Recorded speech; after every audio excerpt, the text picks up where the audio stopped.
Good morning, children. I'm Nisha, your teacher of English, and today I'm here with a new lecture of class 9th. And today I'm going to discuss with you all the poem Wind.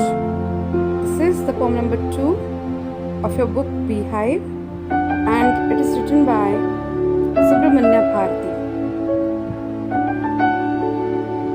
So this is the poem. In this poem, the poet has talked to the wind. He's talking to the wind.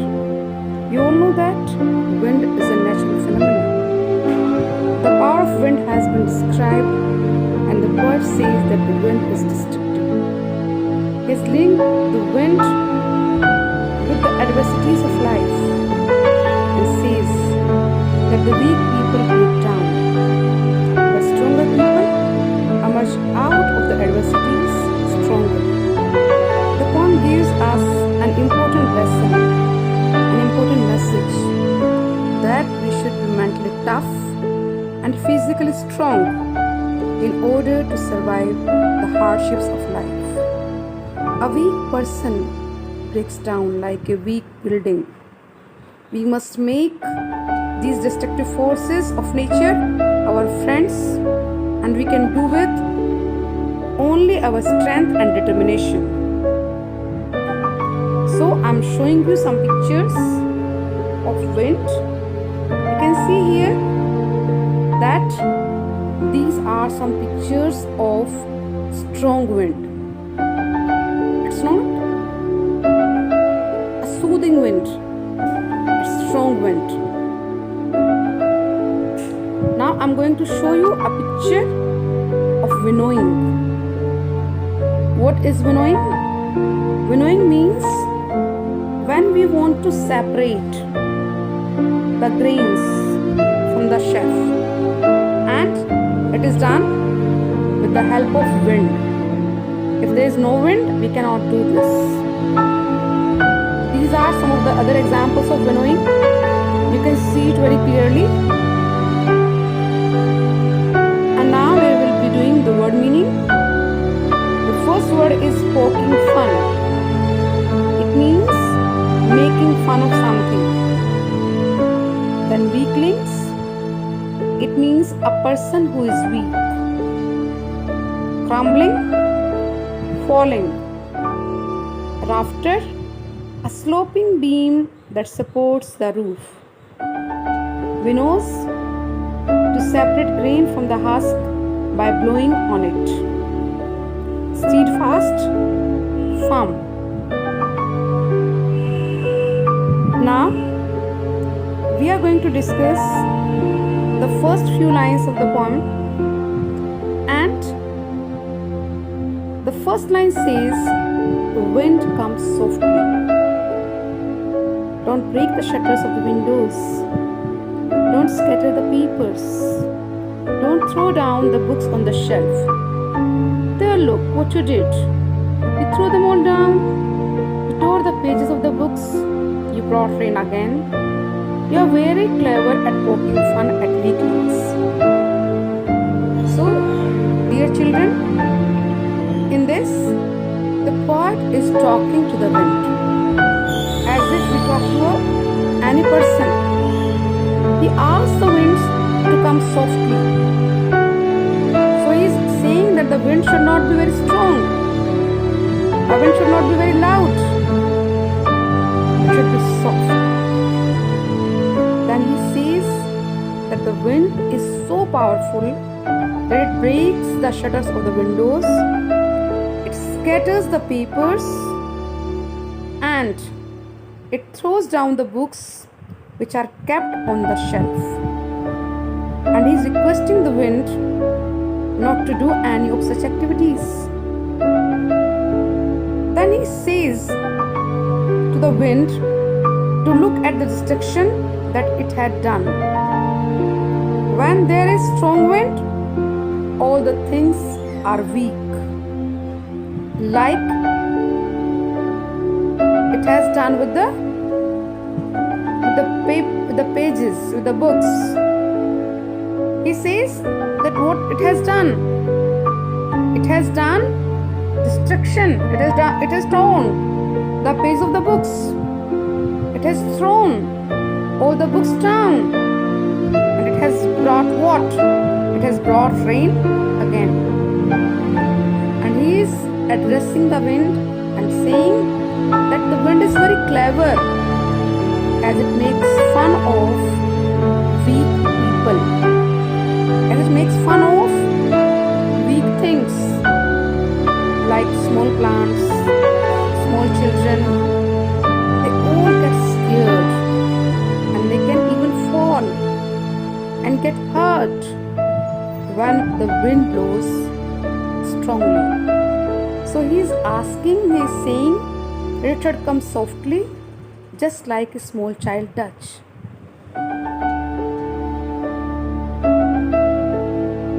Now, you can see in this video, you can see the destruction caused by the wind. We can say that in the initial part of the poem, the poet is referring to the wind as a young child. He is saying that it should come softly, just like a small child does. In the later part, we come to know that the wind is destructive, just like a young boy or young girl who is full of energy, who is full of violence, and who is full of destruction. You can see here that the wind is causing destruction. It is crumbling the houses which are weak. It is crumbling the doors which are weak. In the later part of the poem, the poet is trying to tell us that whatever is weak, that is destroyed by the wind, by the strong wind. You can see that the strong wind is causing destruction everywhere. It is bringing rain with it, and it is just tearing everything apart. And this kind of wind is very, very destructive. This kind of wind is very, very dangerous at the same time. So you can see here the effect of wind on a book. What it has done, it has scattered all the pages. It has torn all the pages of the book. Now we are going further. Frail crumbling houses, crumbling doors, crumbling rafters, crumbling wood, crumbling bodies, crumbling lives, crumbling hearts. The wind god we knows and crushes them all. He won't do what you tell him. So come, let's build strong homes. So let's joint the doors firmly. Practice to firm the body, make the heart steadfast. Do this, and the wind will be friends with us. The wind blows out weak fires. He makes strong fires roar and flourish. His friendship is good. We praise him every day. So in the first 3 lines, the word crumbling has been repeated so many times. Why? Because here the poet wants to lay stress on the fact that a strong wind crumbles everything, whatever comes in its way. The writer is saying that when a wind is powerful, it's very strong, it leads to breakage of everything. Houses which are weak, they fall. Doors which are weak, fall. The beams, rafters means beams. The beams on which the roof of the buildings are supported, they also fall. The wooden structures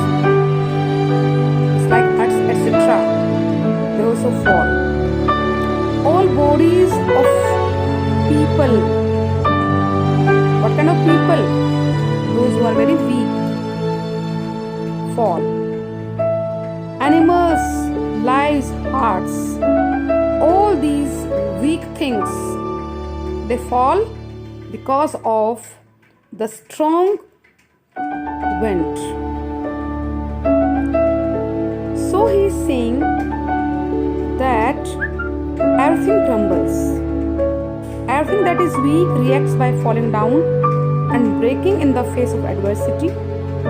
So the poet is saying that whenever a weak person faces an adversity, he breaks down and falls. And what then he addresses the wind as wind god. See, the wind god winnows and crushes them all. So he is saying that the powerful god of wind winnows. It means it sifts all the people, and those people who are weak fall down and they get crushed. And people who are strong, they remain. Here the poet is making a comparison between wheat and people. Just like when we winnow the wheat to separate the grain in chaff, the wind god separates the strong people from the weak people. When there is strong wind, all the things that are weak fall and get crushed. And what are these weak things?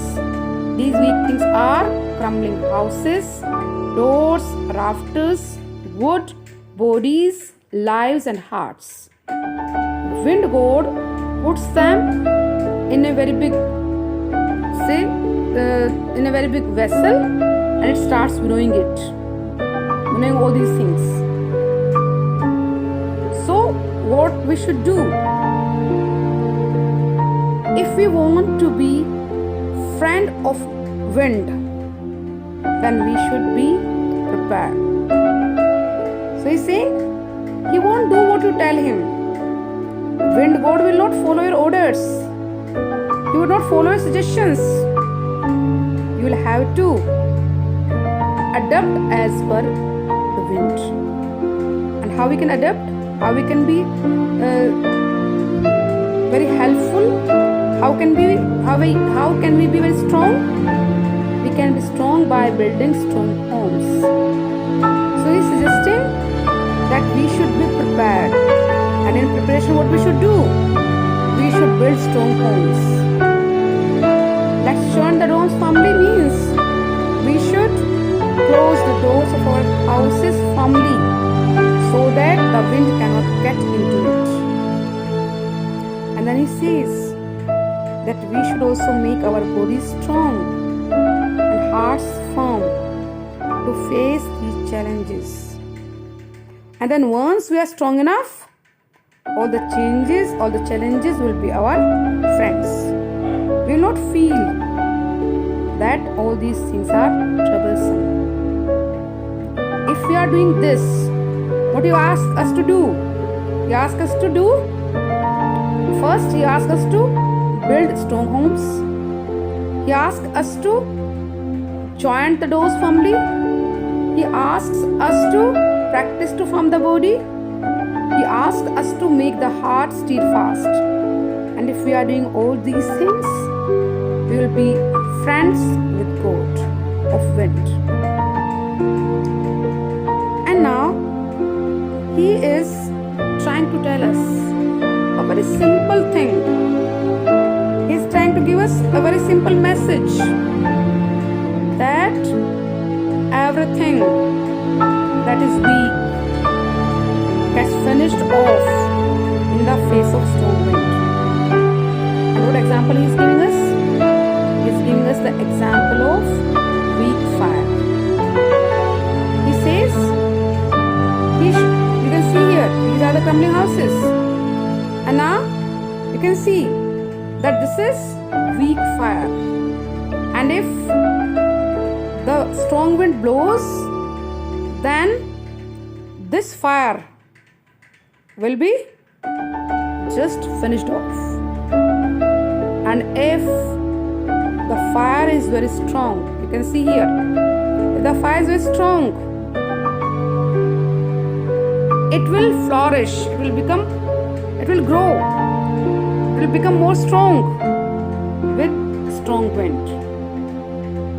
He's giving us a very important message that we should not feel bad that we are facing so many challenges and adversities in our life. We should make ourselves physically and mentally strong to face these challenges. And once when we are strong enough, we'll overcome the challenges, we'll become friends with them, and then we'll be happy that we had these challenges in our life, because these challenges help us to become stronger